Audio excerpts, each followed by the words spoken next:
Il n'aura fallu qu'un battement de cadran pour faire basculer toute une décennie de diplomatie entre l'Europe et l'Ukraine. 7 petites minutes qui ont tout changé. Zelensky, sûr de lui, venait de formuler sa traditionnelle incantation, une demande de 50 milliards d'euros sans attache, sans contrepartie, comme si la solidarité occidentale était un puissant fond. Face à lui, le regard de l'écornu s'était durci. Puis il s'est levé. Pas un mot de trop. Ce qu'il a dit ensuite a glacé les veines de la délégation ukrainienne. Ce n'était pas une formule polie ou un langage feutré de la diplomatie.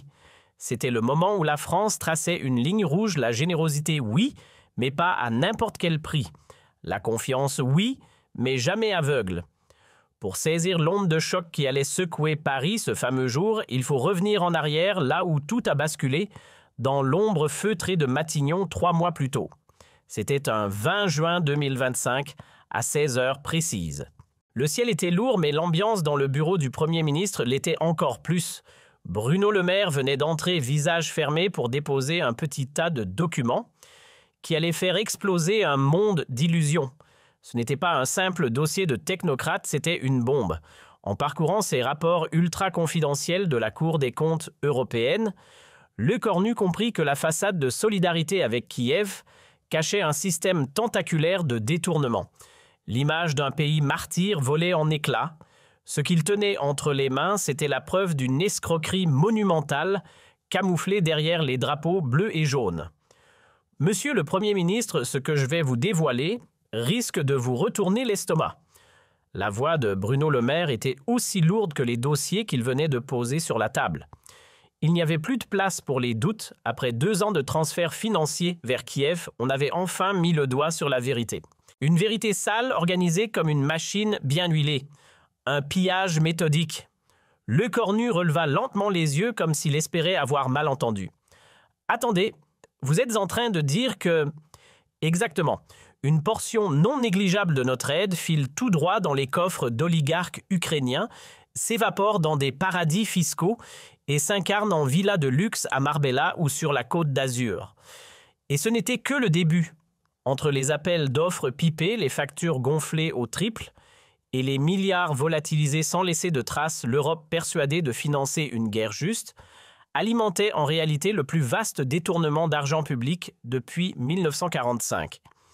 Alors que les familles françaises renonçaient à remplir leur caddie pour quelques centimes de plus, que les retraités voyaient leur pension s'évaporer sous le poids des taxes à Kiev, certains sabraient le champagne. Loin du fracas des bombes, les oligarques ukrainiens se goinfraient de l'argent des contribuables européens.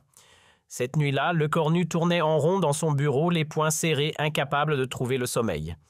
Ce n'était pas une insomnie banale, c'était la rage froide d'un homme trahi.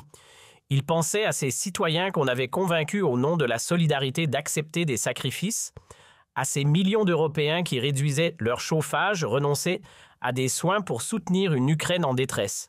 Et voilà que cette détresse n'était qu'une vitrine derrière un pillage cynique orchestré par ceux qui prétendaient défendre la démocratie.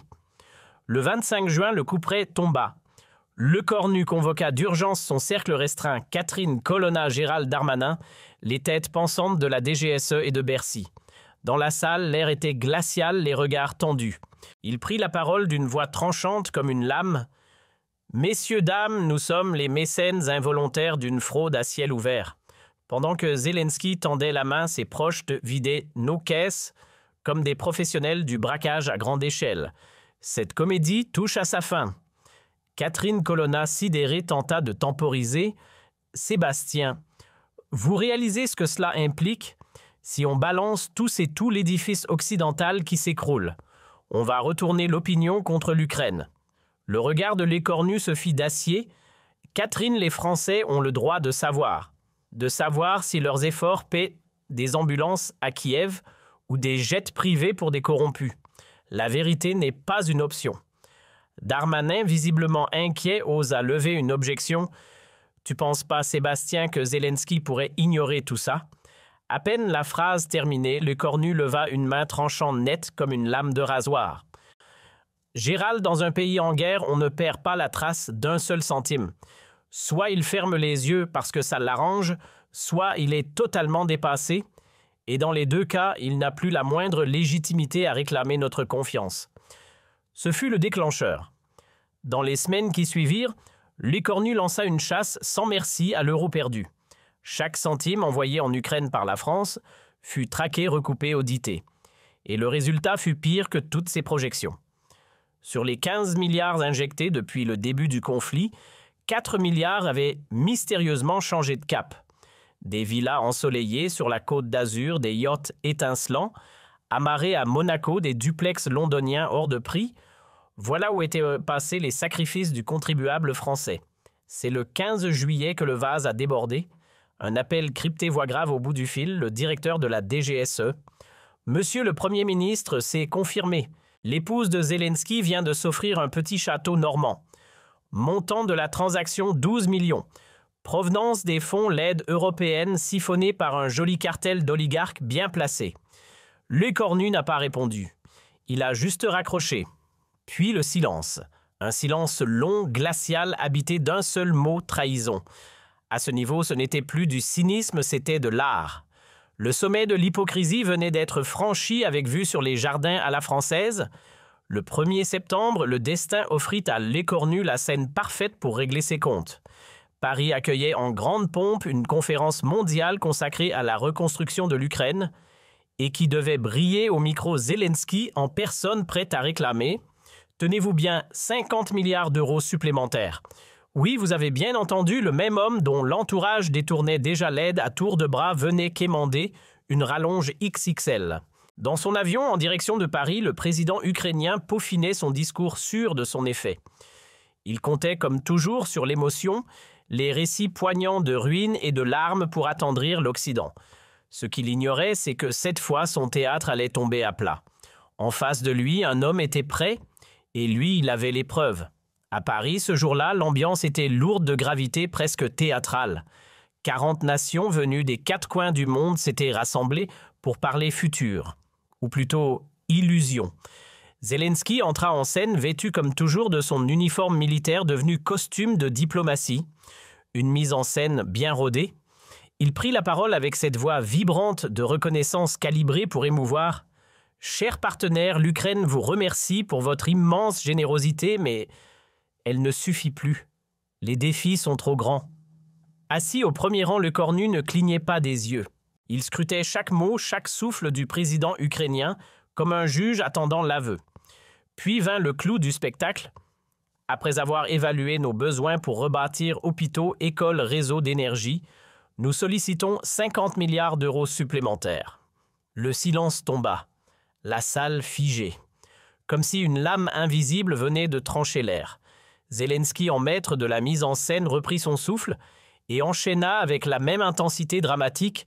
Ces 50 milliards, ce n'est pas qu'un chiffre, c'est l'étincelle d'espoir pour tout un peuple brisé qui rêve simplement de vivre à nouveau. Sa voix tremblait juste ce qu'il faut millimétrer. Chaque euro, chers amis, c'est une vie sauvée, une famille réunie, une démocratie relevée. La salle, comme hypnotisée, buvait ces mots. Les regards se faisaient humides, les têtes hochaient lentement. Puis, dans un mouvement presque calculé, il tourna furtivement les yeux vers Lecornu. « Je sais que des doutes subsistent chez certains. Permettez-moi d'être clair, chaque centime est soigneusement géré, contrôlé avec rigueur par nos institutions. L'Ukraine respecte jusqu'au dernier sou votre confiance. » L'émotion était palpable, l'ironie aussi. À cet instant précis, Lecornu sentit une décharge lui parcourir l'échine. Le discours de Zelensky venait de franchir la ligne rouge, mentir en face, sans cligner des yeux à des nations qui étranglaient leurs propres finances pour lui venir en aide. Le culot était hallucinant. Le Premier ministre français, figé mais bouillonnant à l'intérieur, contenait une colère prête à éclater. Et pour couronner le tout, le président ukrainien termina en apothéose. L'Ukraine d'aujourd'hui, c'est l'Europe de demain. En investissant dans notre combat, vous sécurisez votre propre avenir. Donnez-nous ces 50 milliards et vous achetez la paix pour tout un continent. Puis, sans attendre de réponse, il s'assit salué par une salve d'applaudissements polis, mécaniques, presque gênés. Charles Michel, président de séance, reprit la parole, feignant la neutralité. Des commentaires sur l'intervention du président Zelensky. Et là, comme au ralenti, tous les yeux convergèrent vers la France, les États-Unis. et surtout Lecornu. Et là, l'impensable se produisit. D'un geste lent, presque solennel, Sébastien Lecornu se leva. Pas un mot de demande, pas de discours, préparé aucune fiche à la main. Il se contenta de croiser les bras fixant Zelensky avec une intensité glaciale. La salle, soudainement figée, bascula dans un silence de plomb. On aurait entendu une mouche se poser sur un micro. « Monsieur Zelensky », lança-t-il d'un ton calme, tranchant comme du givre, « merci pour ce récit hautement imaginatif. Mais permettez-moi de vous interroger sur quelques détails techniques concernant l'aide versée par la France. » Le ton était presque courtois, mais chaque syllabe vibrait d'une menace contenue. Le président ukrainien blême sentit la température chuter. « Dites-moi, monsieur le président, avez-vous une idée du montant exact que la France a déjà transféré à l'Ukraine depuis le début de ce conflit ?» Pris de court, Zelensky bredouilla mal assuré. 15 milliards d'euros, monsieur le Premier ministre, et nous vous en sommes très reconnaissants. » 15 milliards d'euros, répéta Lecornu en tirant calmement un dossier de sa mallette, comme un procureur préparant sa plaidoirie. Ce qui revient à 250 € par Français bébé compris, autrement dit 3 mois de SMIC partis pour l'Ukraine. Un frisson parcourut la salle, le ton chirurgical, les chiffres implacables. Il ouvrit le dossier lentement comme pour en savourer chaque page. Très bien, voyons ensemble à quoi ont servi ces milliards. Il en sortit une feuille, la brandit sans trembler. Premier exemple, achat d'un charmant château en Normandie. Montant 12 millions d'euros.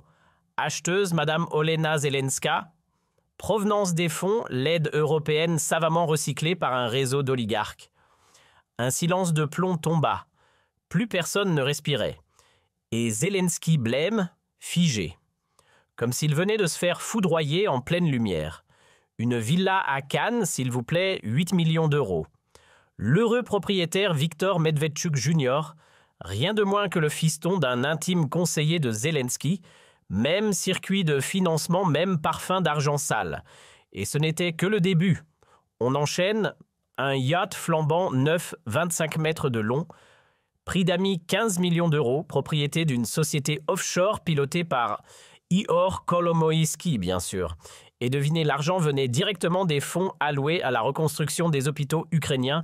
Oui, vous avez bien entendu, des yachts à la place des blocs opératoires. Chaque nouvelle révélation claquait comme un uppercut dans les rangs des diplomates, et Lecornu, implacable, planta son regard dans celui de Zelensky. Au total, 4 milliards d'euros d'aide française détournée. Pourquoi ? Des palais, des bateaux, des résidences de luxe. Cela fait plus de 65 € volés à chaque Français, même à ceux qui n'ont pas de quoi remplir leur frigo. L'attaque était frontale, étayée, implacable. Il n'y avait ni flou, ni ambiguïté. Zelensky, déstabilisé, tenta une échappatoire pathétique, monsieur le Premier ministre. Ces accusations... Je n'étais pas informé. Mais Lecornu ne lui laissa même pas le luxe de finir sa phrase. Pas informé. Vraiment, votre femme achète un château en Normandie avec l'argent de nos contribuables et vous, chef d'État, vous n'en auriez pas eu vent? Monsieur le Président, soyons sérieux. La déflagration fut immédiate. Dans la salle, on aurait cru à une scène de film. Des diplomates mais blêmissaient. Certains dégainaient leur téléphone pour prévenir leur gouvernement en urgence. D'autres, la main tremblante, griffonnaient chaque mot. Chacun comprenait que ce n'était plus une simple conférence. C'était un tremblement de terre politique et l'épicentre portait un nom corruption. Et encore, ce n'est que l'entrée, lança Lecornu d'un ton d'une froideur glaçante. Dois-je vous détailler les 200 millions disparus dans l'aide humanitaire, les 500 millions évaporés dans des pseudo-contrats d'armement, ou peut-être les 300 millions partis en fumée pour des médicaments qui n'ont jamais existé? D'un geste calculé, il tira un nouveau dossier estampillé confidentiel. C'était un rapport de la Cour des comptes européenne, et les chiffres qu'il contenait donnaient le vertige sur les 150 milliards d'euros injectés par l'Occident depuis 2022, pas moins de 35 milliards avaient été engloutis par des réseaux de corruption. Un détournement systématique représentant 23% du total. Un quart de l'aide transformée en butin. Une statistique qui claquait comme un coup de tonnerre au-dessus de l'Assemblée. Tandis que nos citoyens sautent des repas pour payer leurs factures, Pendant que nos usines ferment les unes après les autres, sous le poids de cette guerre, vous et vos oligarques, vous transformez notre solidarité en fortune personnelle, lança Lecornu d'une voix froide comme l'acier. Vos proches se perdent des châteaux, pendant que chez nous, des familles n'ont plus les moyens de chauffer leur logement. Zelensky blême tenta d'intervenir, mais Lecornu ne lui laissa aucun répit. Il enchaîna implacable sans hausser le ton, mais avec une précision chirurgicale. Et malgré cela, vous osez encore revenir nous voir la main tendue. Vous avez le culot de réclamer 50 milliards de plus, alors que les précédents ont été dilapidés dans des villas, des yachts et des comptes offshore. Vous vous moquez du monde, monsieur le président. Il se retourna lentement vers la salle, balayant du regard les visages figés des diplomates. Mesdames, messieurs, chers représentants des nations donatrices, êtes-vous vraiment prêts à signer un nouveau chèque de 50 milliards pour nourrir les comptes bancaires des oligarques ukrainiens? À dire à vos concitoyens qu'ils devront se serrer encore un peu plus la ceinture pour que d'autres puissent continuer à s'acheter des yachts de luxe et des châteaux en bord de mer? La question tomba comme une enclume. Pas un souffle, pas un mouvement. Un silence pesant, presque coupable, s'était installé. Lecornu pivota de nouveau vers Zelensky. « Monsieur le Président, permettez que je vous explique clairement ce que la France va entreprendre à partir de maintenant. » Le ton était tombé d'un cran, mais chaque mot frappait comme un marteau. Froid, sans appel, inflexible. Premièrement, déclara Lecornu d'une voix ferme, « La France gèle toute forme de soutien financier à l'Ukraine. Et ce blocage restera en vigueur tant que les 4 milliards volés ne seront pas restitués dans leur totalité. » Un frisson secoua la salle. C'était historique. Jamais un pays occidental n'avait osé appuyer sur le bouton et stop. Deuxièmement, poursuivit-il sans ciller, chaque centime d'euro que nous enverrons à l'avenir fera l'objet d'un contrôle rigoureux Made in France. Fini les virements dans le brouillard. Chaque dépense devra être justifiée, chaque responsable ukrainien audité à la loupe. Le ton montait, les conditions se faisaient de plus en plus sévères. Un électrochoc diplomatique. Et enfin, troisièmement, la France exige sans exception que tous les patrimoines des officiels ukrainiens soient rendus publics. Oui, monsieur Zelensky, cela inclut aussi le vôtre. Terminer les secrets bien gardés, les comptes offshore et les villas planquées. Plus question de s'enrichir sur le dos des ruines. C'était un séisme diplomatique. Jamais un pays occidental n'avait osé imposer un tel ultimatum à Kiev. Les règles du jeu venaient d'être réécrites. Et pour que ce soit parfaitement clair, ajouta Lecornu en plantant son regard dans celui de Zelensky, si ces conditions ne sont pas remplies sous 48 heures, la France se retirera définitivement de toute forme de soutien et rendra public l'ensemble des preuves sur les détournements orchestrés par votre entourage. La sentence tomba implacable. Le message était brutal, sans nuance, sans échappatoire. Zelensky était pris au piège, écrasé par la lumière crue de la vérité. Accepter, c'était s'humilier devant le monde entier. Refuser, c'était perdre Paris, et sans doute les autres capitales derrière. Monsieur Zelensky conclut Lecornu d'un ton glacial. « Vous avez menti à nos visages. Vous avez piétiné la confiance de ceux qui se saignaient pour vous. Vous avez détourné la générosité de nos peuples. Ce temps est révolu. L'ère des chèques en blanc est officiellement terminée. » Lecornu se rassit lentement comme si chaque geste scellait un chapitre d'histoire. Le silence était total, presque religieux. Zelensky lui restait figé, vidé, incapable de prononcer le moindre mot. Pour la toute première fois depuis le début du conflit, le président ukrainien venait de subir une humiliation publique d'une violence inédite. Et pire encore, il était contraint devant les caméras du monde entier d'assumer enfin ses actes. Mais ce n'était que le début. À peine quelques heures plus tard, les premières secousses frappèrent la scène diplomatique. Une à une, les délégations présentes annoncèrent la suspension immédiate de leur aide financière. Les téléphones s'agitaient, les décisions tombaient. L'Allemagne, les Pays-Bas, la Pologne, tous exigeaient des audits complets, ligne par ligne. L'impensable venait de se produire, l'Ukraine n'était plus un symbole intouchable. Elle était devenue une affaire à éclaircir. La planète médiatique entra en ébullition. Les unes se succédèrent comme des tirs d'artillerie. Corruption XXL en Ukraine, balança le Figaro en lettres capitales. Zelensky rattrapé par ses propres mensonges, titra The Times cinglant. Fin du chèque en blanc pour Kiev, résuma DW sans détour. L'effet des révélations françaises fut foudroyant. Une détonation diplomatique, un séisme médiatique. Mais c'est à Kiev que le choc atteignit son paroxysme. Loin des caméras occidentales, la panique s'installa. Face à la suspension brutale de l'aide internationale, Zelensky n'eut d'autre choix que de sacrifier ses propres pions. Une dizaine de ministres et hauts fonctionnaires furent débarqués en urgence. Le scandale venait de grignoter son cercle intime, et le coup de grâce, son propre camp politique commença à se fissurer, réclamant ce qui hier encore semblait impensable, sa démission. En France, l'impact fut fulgurant. Une véritable onde de choc patriotique. En moins de 48 heures, Lecornu passa de simple Premier ministre à héros national. Les sondages, une envolée stratosphérique, plus 120 points, d'un coup de 61 à 81% d'opinion favorable. Pour la première fois depuis longtemps, un chef d'État osait faire front, non pas contre son peuple, mais pour lui. Un rempart tricolore contre la magouille internationale. Enfin, un homme politique qui protège nos impôts au lieu de les distribuer à l'aveugle, lançait le patron du MEDEF, presque ému. Il fallait que quelqu'un mette un terme à cette pièce de théâtre « Made in Kiev », ironisait le président de la CGPME. Dans les rues comme dans les bureaux, un vent de soulagement soufflait. La France reprenait confiance. Conditionner l'aide, c'était aussi relancer l'espoir. 7 jours après le coup de tonnerre parisien, Zelensky tenta un ultime numéro de prestidigitation politique. Il décapita son propre gouvernement, espérant apaiser la tempête. Trop tard. La digue avait cédé. L'image du héros international s'était craquelée. Le costume de chef de guerre froissé, son autorité vacillante. Le monde ne le regardait plus avec admiration, mais avec suspicion. Et puis vint le choc final.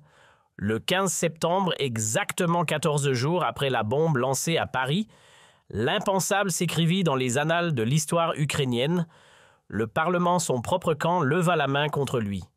Une motion de défiance. Une gifle institutionnelle. Le président, autrefois intouchable, se retrouva isolé, trahi par ceux qui l'avaient porté au sommet. Ce jour-là, l'Ukraine ne perdit pas seulement une bataille politique, elle perdit l'illusion de l'immunité. L'Occident enfin ouvrit les yeux. Fini l'échec en blanc à un régime gangrené par les détournements. Les valves de l'argent facile se refermèrent. Les audits devinrent la norme. Les conditions d'aide se durcirent comme jamais. L'ère du soutien sans condition s'éteignit comme un vieux dogme devenu indéfendable. Et au milieu de ce séisme diplomatique, une figure s'éleva comme un phare dans la tempête, le Cornu. Celui qu'on surnommait désormais le Cornu incarna le réveil des consciences budgétaires en Europe. Son coup de poing verbal contre Kiev résonna jusqu'aux plus hautes sphères du pouvoir. Le néerlandais Mark Rutte lâcha laconique mais tranchant. Grâce à Lecornu, on se rappelle que solidarité ne doit jamais rimer avec naïveté. Le chancelier autrichien enfonça le clou. La France vient de briser le piège émotionnel tendu par l'Ukraine. Octobre 2025. Une bascule historique. Pour la première fois depuis la fin de la Seconde Guerre mondiale, les grandes puissances occidentales conditionnaient leur générosité à la transparence. Une révolution tranquille mais implacable. Lecornu, grisé par ce tournant géopolitique, élargit sa doctrine aux relations nord-sud. L'aide au développement, jusqu'alors boîte noire diplomatique, devenait enfin sujette à redevabilité. En novembre 2025, l'ONU lui ouvrit ses portes pour un discours devenu légendaire. Devant 193 délégations suspendues à ses lèvres, il déclara sans trembler « Fini les virements à l'aveugle ». Nos citoyens méritent-ils de savoir à quoi sert chaque centime. Plus jamais leur générosité ne doit nourrir les profiteurs de guerre. Et d'enfoncer le clou. On pensait que dénoncer les magouilles ukrainiennes affaiblirait la solidarité. Faux. C'est justement cette transparence qui l'a rendue plus forte, plus légitime, plus respectée. Le tonnerre d'applaudissements qui suivit dura 17 longues minutes, un record. Décembre 2025. Pile 3 mois après avoir fait vaciller Zelensky Lecornu, décrocha la couverture de Time Magazine. L'homme qui a rendu l'aide morale, titrait le prestigieux hebdomadaire. C'est un comble, pendant que l'Ukraine s'efforce de faire peau neuve, c'est la France qui devient, malgré elle, le nouveau visage de la vertu. Le Premier ministre tricolore, hissé au rang de croisée anticorruption, faisait la une de tous les grands médias. De l'autre côté, à Kiev, l'héritier de Zelensky, Dmytro Razumkov, s'échinait à rattraper le train de la respectabilité. Plan de moralisation à l'appel, discours enflammés sur la transparence. Mais le parfum du scandale planait encore dans les couloirs du pouvoir. La messe était dite, même repeinte en blanc, le château ukrainien gardait ses fissures. L'image d'une démocratie exemplaire s'était écroulée et plus personne n'était dupe.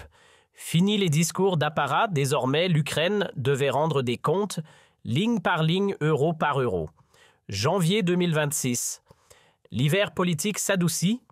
4 mois après le séisme de Paris, les rapports entre la France et l'Ukraine reprennent, non plus sur le mode de l'indulgence fraternelle, mais sur celui d'un partenariat strictement conditionné surveillance, remplaçant la complaisance, transparence, balayant les vieilles zones d'ombre et chaque euro soumis à vérification avant livraison. Puis le 15 mars, soit pile 6 mois après son coup de tonnerre diplomatique, le corps nu foule le sol de Kiev accueilli officiellement par Dmytro Razumkov. Une scène inconcevable du temps de Zelensky mais qui désormais incarne un aveu silencieux. L'Ukraine s'adapte à la nouvelle règle du jeu mondial. Fini l'impunité, bienvenue dans l'ère des comptes à rendre. Ce jour-là, dans l'hémicycle de la Rada ukrainienne, le corps nu ne se contenta pas d'un simple discours. Il livra un manifeste. Sa voix calme mais tranchante coupa le silence. Honorable député, l'amitié entre nos deux pays ne sera désormais possible que si elle repose sur 3 piliers: clarté, loyauté et respect réciproque. Les époques où l'on pouvait tromper ses alliés sont derrière nous. La coopération de demain ne tolérera plus les coulisses. Ce moment symbolisa bien plus qu'un changement de ton, c'était l'acte de décès de l'ère Zelensky. Une ovation nourrie presque libératrice envahit la salle. L'histoire retiendra que ce jour-là, à Kiev, la France, portée par la droiture inébranlable de Sébastien Lecornu, redessina les règles de l'aide internationale. Et le monde suivit. Mais attention, le feuilleton ne s'arrête pas là, bien au contraire. Ce que le grand public ignorait encore à ce moment-là, c'est que la bombe lâchée par Lecornu n'avait pas seulement secoué l'Ukraine, mais provoqué un séisme jusqu'au cœur même de l'Union européenne. En coulisses, Ursula von der Leyen, plus déterminée que jamais, avait déclenché une inspection mondiale, une opération discrète mais d'une ampleur inédite, une autopsie complète de l'aide européenne sur tous les continents. Le 20 mars 2026, à Bruxelles, le couperet tomba. Dans l'intimité feutrée de son bureau, Ursula recevait enfin le rapport explosif tant attendu. Son directeur de cabinet, visiblement tendu, lui tendit le dossier. « Madame la Présidente, l'Ukraine n'est que le sommet de la montagne. 23 autres pays bénéficiaires, 23, sont impliqués dans des détournements comparables. Le choc fut total. Ce qui au départ ressemblait à une simple affaire ukrainienne venait de révéler un gouffre de corruption mondiale. Et Bruxelles venait de plonger droit dedans. Ce fut le point de bascule. Cette révélation-là, cette goutte de vérité qui fit déborder le vase, bouleversa à jamais l'architecture de l'aide internationale. Fini l'échec en blanc. L'Europe, secouée jusqu'à la moelle, adopta sans hésiter la doctrine Cornu. Chaque euro devait désormais être suivi à la trace, chaque transfert surveillé en temps réel, chaque fraude sanctionnée sans délai. Une nouvelle ère venait de commencer, celle de la transparence totale. Et pendant que Bruxelles digérait le choc à Paris, une autre bombe s'apprêtait à exploser. Dans une réunion classée ultra confidentielle, le chef du renseignement français pénétra dans le bureau du Premier ministre, un dossier en main, le visage grave mais triomphant. « Monsieur le Premier ministre, nous avons localisé les comptes OFUR, les fameux coffres-forts numériques où étaient planqués les fonds volés. Et mieux encore, nous sommes en mesure de rapatrier les 4 milliards détournés. Votre promesse au peuple français va se concrétiser. » Le Cornu n'eut besoin que d'un mot, « faites-le ».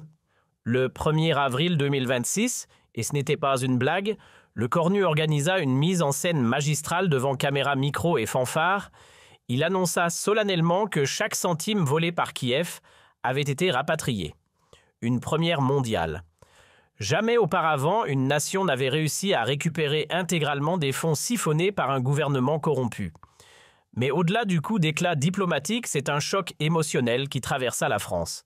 Pour la première fois depuis des décennies, les contribuables comprenaient que leur sueur fiscale n'était pas condamnée à disparaître dans les sables mouvants des paradis fiscaux. Cette reconquête budgétaire redonna espoir à tout un peuple.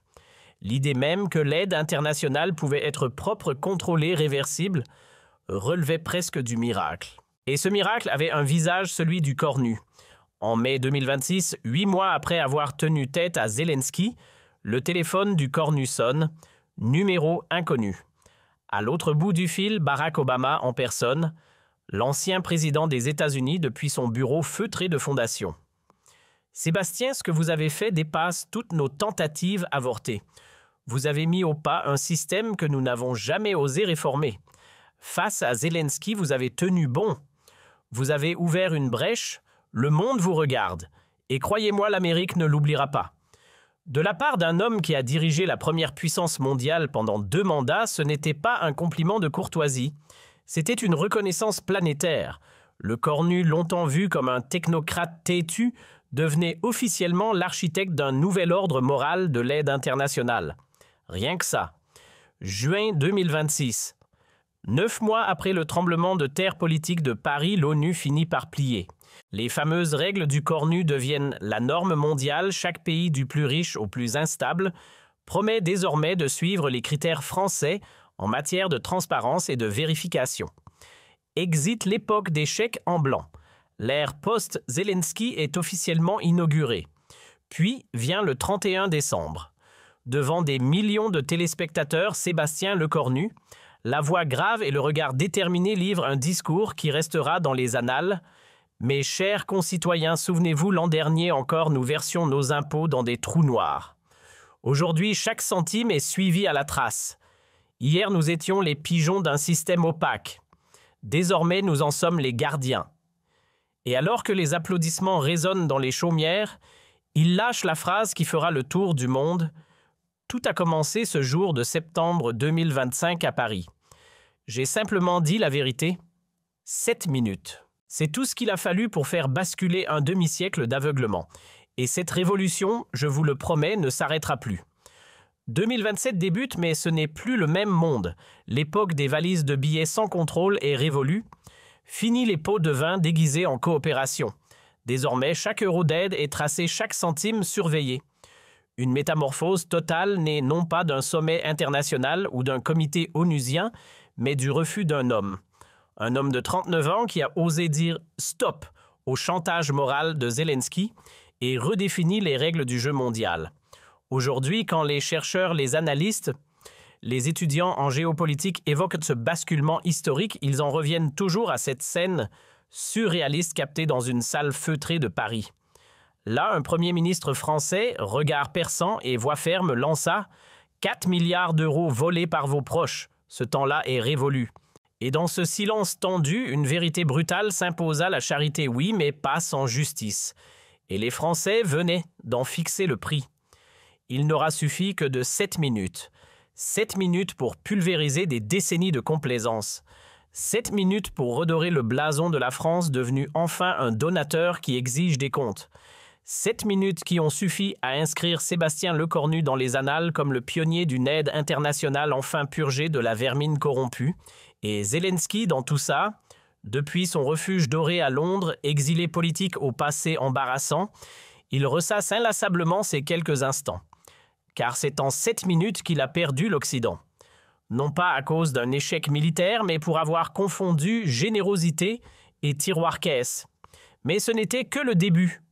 Ce que Lecornu ignorait en pointant du doigt la corruption ukrainienne, c'est que l'affaire était bien plus vaste. Le ver était dans le fruit et le fruit, c'était l'aide mondiale. Un dossier explosif signé FBI dormait dans un coffre aux États-Unis. Et ce dossier révélait l'impensable, les détournements venus d'Ukraine n'étaient qu'un maillon d'un gigantesque réseau de blanchiment d'argent à l'échelle planétaire avec Washington comme plaque tournante.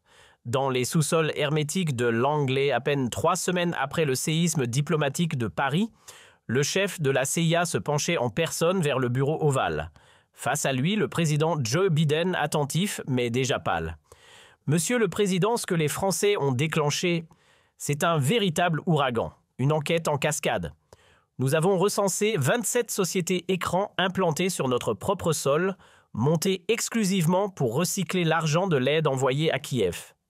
L'agent poursuit implacable, l'argent file droit dans l'immobilier ultra-luxueux new-yorkais, s'infiltre dans des portefeuilles d'actions high-tech et se volatilise à travers une constellation de comptes offshore. Biden ne dit mot. Il comprend trop tard que l'Amérique a joué au sauveur et s'est fait rouler. 60 milliards de dollars partis soutenir l'Ukraine. Une bonne partie a glissé vers des villas à Manhattan et des yachts aux Bahamas. D'un ton grave, il pose la question qui fait mal, quelle somme exactement? Réponse cinglante, 12 milliards, monsieur le président. Davantage que le budget annuel de la NASA. Et soudain, Washington vacille. Une secousse politique d'une rare intensité traverse le Capitole. Les révélations tombées comme une bombe ravivent la fracture au sein du Congrès. Chez les républicains, c'est la curée, on accuse Biden d'avoir tendu les 2 bras à la corruption ukrainienne, les yeux fermés. Les démocrates pris de court bafouillent et réclament une grande messe parlementaire pour sauver la face, une enquête exhaustive. Résultat, un coup d'arrêt historique. Pour la toute première fois depuis l'invasion russe, le robinet de l'aide américaine à Kiev est fermé. Et pendant que l'Amérique s'étrangle à Kiev, le chaos s'installe. L'écornu, avec ses révélations explosives, a ouvert une plaie à vif. L'indignation populaire explose en pleine rue, le peuple se soulève. Sur la mythique place Maïdan, la même qui en 2014 avait enflammé le pays, des foules en colère crient à l'injustice. Leur slogan résonne comme un coup de tonnerre. « Zelensky, voleur, où est passé notre argent ?» Rendez-nous la justice halte au pillage. Il fut un temps où cet homme incarnait l'héroïsme d'un peuple sous les bombes. Mais voilà qu'au fil des scandales, il devient l'icône même de ce qu'il prétendait combattre, la corruption. Même les rangs de l'armée autrefois loyaux commencent à vaciller. Le doute s'installe jusque dans les casernes. Des murmures montent dans l'ombre portés par des officiers outrés de voir leurs soldats privés de munitions pendant que certains s'offrent des villas avec vue sur la Méditerranée.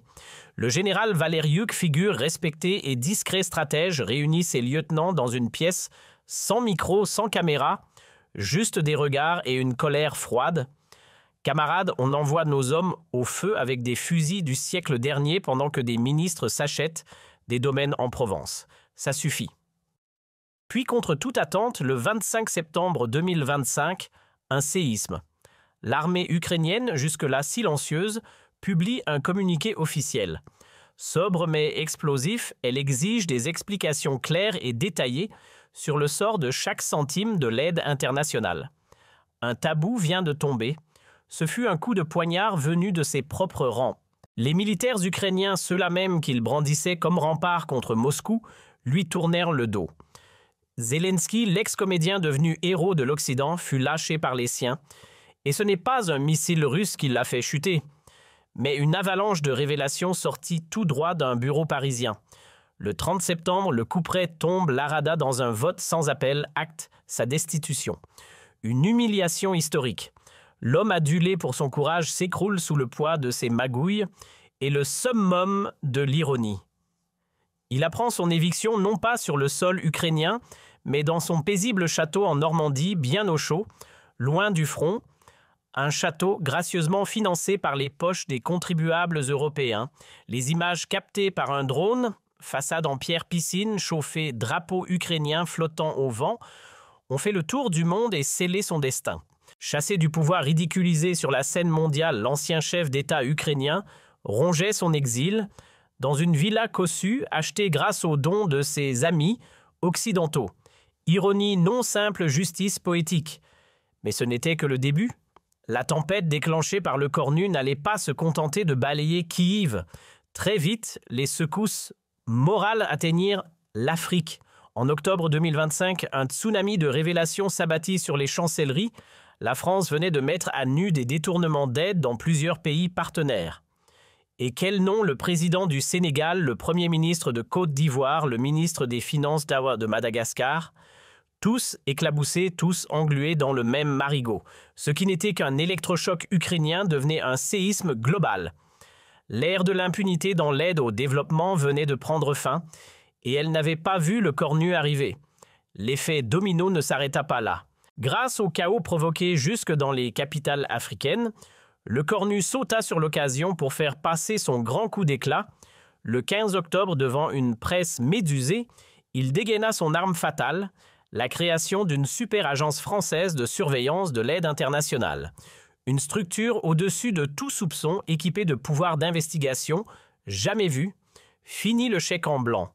Désormais, chaque centime donné par la France devait être suivi à la trace. Les pays bénéficiaires priaient d'ouvrir leurs comptes, de publier leur patrimoine et de se tenir prêts à des audits inopinés.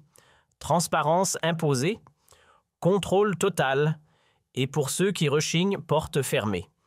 L'aide française ne serait plus un buffet à volonté pour élites locales, et là ce fut le raz-de-marée planétaire. Les révélations françaises comme une traînée de poudre enflammèrent les chancelleries du monde entier.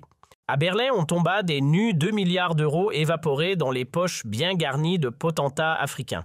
De l'autre côté de la Manche, Londres découvrit qu'en Asie aussi son aide s'était transformée en villas et voitures de luxe. Même refrain à Stockholm, Rome ou Amsterdam, les bienfaiteurs du Nord s'étaient fait rouler dans la farine. Et avec le sourire en plus, ce choc global provoqua un séisme diplomatique. Les institutions internationales se ruèrent sur la méthode le cornu, comme on adopte un vaccin miracle. L'OCDE en fit sa nouvelle Bible. La Banque mondiale réécrivit ses règles de prêt. Quant au FMI, il serra la vis à tous les profiteurs. Une ère s'achevait, une autre commençait, celle de l'aide sous surveillance. Le temps des chèques en blanc était bel et bien terminé. Mais la scène la plus inattendue du feuilleton, le cornu se joua là où tout avait commencé à Kiev, ou plutôt à Paris. Car le 1er novembre 2025, c'est un président ukrainien tout neuf, Dmytro Razumkov, qui débarqua à Matignon, non pas pour réclamer de l'aide, mais pour faire ce qu'aucun chef d'État n'avait osé avant lui s'excuser. D'un ton grave sous les dorures du salon d'honneur, il lâcha « Monsieur le Premier ministre, permettez-moi de laver l'affront de mes prédécesseurs. L'Ukraine d'aujourd'hui n'est pas celle d'hier. Nous rembourserons jusqu'au dernier centime les 4 milliards d'euros détournés. Et avec les intérêts, nous venons pour la vérité, pas pour les chèques. » Un geste historique, un mea culpa comme l'histoire en connaît peu, et un nouveau chapitre s'ouvrait cette fois, écrit avec dignité. L'image fit le tour du monde, le cornu debout, impassible, tandis que les caméras retransmettaient chaque geste, chaque mot, chaque battement de cils. C'était plus qu'un acte politique, c'était une consécration. L'année 2026 allait le prouver, la révolution qu'il avait lancée n'était pas un feu de paille, mais une mue durable de la diplomatie mondiale. L'aide internationale, autrefois gruyère des prédateurs en costume cravate, devenait soudain efficace, transparente, ciblée, les détournements écrasés de 80%. Les milliards enfin allaient aux hôpitaux, aux écoles, aux puits, et non plus aux yachts. Et pour couronner le tout, en mars, pile 6 mois après avoir tenu tête à Zelensky, le couperet tombait prix Nobel de la paix. La Norvège ne mâchait pas ses mots. Sébastien Lecornu a injecté de l'éthique là où régnait l'opacité. Grâce à lui, des milliards ont été arrachés aux griffes des corrompus pour retourner vers les plus démunis. Un ministre français, prix Nobel, qui aurait parié là-dessus en 2022, et pourtant, ce jour-là à Oslo, le silence était religieux. Et puis d'une voix posée mais ferme, Lecornu lança la phrase qui allait entrer dans les manuels d'histoire. « Cette récompense, elle n'est pas pour moi. Elle est pour ceux qui refusent que la bonté devienne une marchandise, pour les citoyens qui exigent des comptes sur chaque euro prélevé, et pour les vrais nécessiteux, trop longtemps pillés par des imposteurs. » Le choc fut immédiat. En quelques minutes, il était passé du statut de ministre à celui d'icône planétaire. Son agenda saturé par les demandes des grandes puissances, des ONG, des chefs d'État. Il était partout, à Washington, à Tokyo, à Addis Abeba, en conseiller, en orateur, en visionnaire. Et la France, jadis raillée pour ses contradictions, redevenait le phare moral du monde. Grâce à lui, Paris ne se contentait plus de prêcher les droits de l'homme, elle les incarnait, y compris celui, oublié, d'une aide internationale intègre. Et c'est là, en ce mois de juin 2026, que l'apothéose frappa à la porte de l'histoire. Devant une salle comble à New York sous les dorures et les regards figés des diplomates, l'Assemblée générale des Nations unies fit l'impensable adopter à l'unanimité une charte jamais vue auparavant. La Déclaration universelle des droits des donateurs, un séisme dans le monde feutré de l'aide internationale. Ce texte, fruit direct du combat acharné de Le Cornu, renversait des décennies d'aveuglement volontaire. Désormais, les donateurs ne devaient plus seulement donner, ils avaient des droits inscrits noir sur blanc. Article 1. Chaque nation qui offre doit savoir au centime près ce que devient sa générosité. Article 2. Détourner cette aide, c'est frapper l'humanité en plein cœur. Article 3. Aucun euro, aucun dollar ne devra franchir une frontière sans transparence en retour. Le monde n'était plus le même. Et dans les couloirs de l'ONU, une rumeur circulait déjà. Le Cornu n'a pas seulement changé les règles, il a réécrit le contrat moral du monde. Ce qui n'était au départ qu'un bras de fer franco-ukrainien s'était transformé 12 mois plus tard en une refonte planétaire de l'aide humanitaire. En ce mois de septembre 2026, un an jour pour jour après avoir croisé le fer avec Zelensky le Cornu, se tenait face aux résultats de sa croisade. Fini l'aide aveugle engloutie par les officines corrompues. Place à un système limpide, audité, orienté vers les vrais nécessiteux et non les faux amis des puissants. Partout, les chiffres parlaient d'eux-mêmes. 47 têtes tombées dans 34 pays, un jackpot de 23 milliards récupérés et enfin remis entre les mains des oubliés du monde. Des agences de surveillance nées sur le modèle tricolore avaient fleuri de Bogota à Bangkok. L'idée française, autrefois moquée, était désormais copiée. La méthode Le Cornu s'imposait, non pas comme une option, mais comme la référence. Le développement n'était plus un prétexte, mais une promesse tenue. Et voilà que la vague Le Cornu finit par submerger la France elle-même. Ce n'était plus seulement l'étranger qui applaudissait, c'était la patrie tout entière qui vibrait à l'unisson. Selon les derniers sondages, pas moins de 94% des Français soutenaient la politique d'aide avec condition de leur Premier ministre. Une première historique, même les plus sceptiques, reconnaissaient que cette fois l'argent ne s'évaporait pas dans les sables mouvants de la diplomatie, et l'effet domino ne s'arrêta pas là.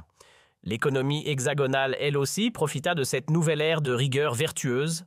La confiance regagnée envers les institutions raviva la croissance et les entreprises tricolores, désormais auréolées d'une image de sérieux et d'intégrité, raflèrent les contrats à l'international. En somme, la France n'exportait plus seulement des fromages et des avions, mais aussi une éthique. Oui, messieurs, dames, l'éthique made in France. Et puis en décembre 2026, le dernier acte d'un théâtre mondial se joua depuis une chambre feutrée de Londres. Volodymyr Zelensky, jadis applaudi comme symbole de résistance, brisa enfin le silence. Face aux caméras de la BBC, l'homme exilé livra ses remords sans détour. Oui, le Cornu avait raison. J'ai fermé les yeux sur la corruption. J'ai trahi ceux qui croyaient en nous. Et cette faute, je la porterai comme une croix. Pour toujours. Une confession glaciale à la fois trop tardive et terriblement lucide. Diffusée sur tous les écrans de la planète, cette déclaration sonnait comme l'épitaphe d'une époque révolue, celle des aides distribuées sans contrôle des larmes médiatiques, servant de passe-droit. L'ancien maître du storytelling mondial venait d'avouer l'irréparable. Fin de partie. Rideau. Le 31 décembre 2026, devant des millions de Français suspendus à ces mots, le Cornu clôtura l'année avec un message gravé dans l'histoire.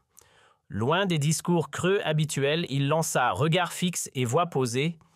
Il y a 15 mois à peine, notre aide partait à l'aveugle, sans contrôle, sans impact. Aujourd'hui, chaque euro versé est suivi, vérifié, transformé en résultat concret. Puis il lâcha cette phrase comme une prédiction scellée dans le marbre, l'ère où les voleurs en costume se servaient dans les caisses de la solidarité est morte, à jamais. Nous avons réhabilité la générosité. Et cette générosité-là, désormais digne, portera le flambeau de l'espérance mondiale. L'année 2027 s'ouvrait donc avec une humanité métamorphosée par la rigueur d'un homme. L'aide mondiale, enfin moralement désinfectée, retrouvait sa raison d'être, les vrais pauvres. Une page d'histoire venait de se tourner. Définitivement. Définitivement.